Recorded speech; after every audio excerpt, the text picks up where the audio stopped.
Keith McHenry, who will address us on the future role of catalysis in energy processing.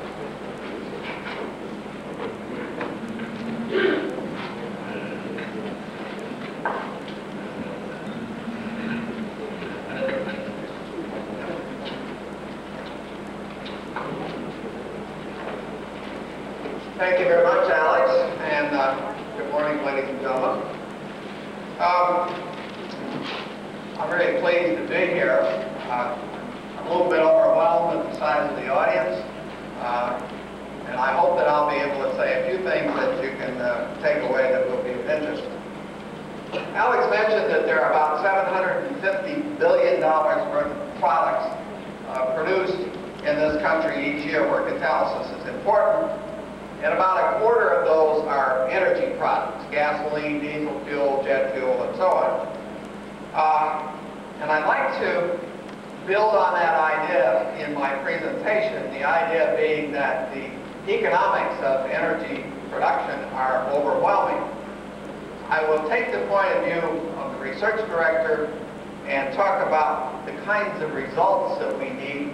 I will not talk about how to solve the problem, simply pose the problems for you.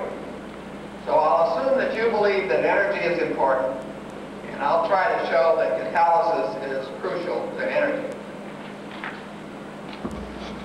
Here's the outline of what I'll be talking about. First, I'll discuss the primary sources of energy and how these may change with time.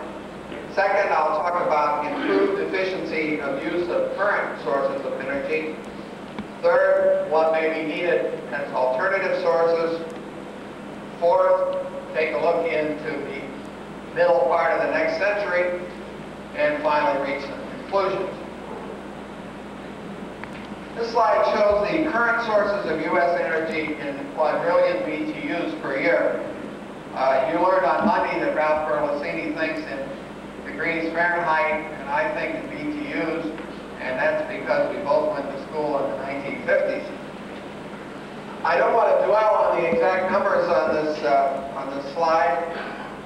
The point is that today, petroleum provides about 40% of the energy in this country. Natural gas and coal together about 50%.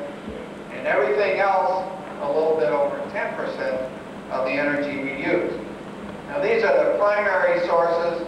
And aside from the nuclear and hydroelectric categories there, electric power, with its generation and transmission losses, is provided from coal and gas mostly, with a little bit from petroleum. Well, what about the future? I've added a year 2000 column to the slide. This happens to be Amoco's projection based on slowly rising oil prices between now and the end of the century. If you've got projections from other oil companies or DOE or whatever, they'd be a little different, but not by much.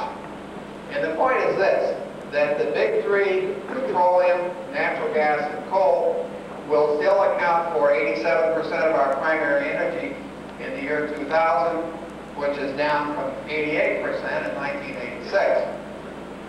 And the reason for this is the huge infrastructure that we have in this country, which depends on these sources.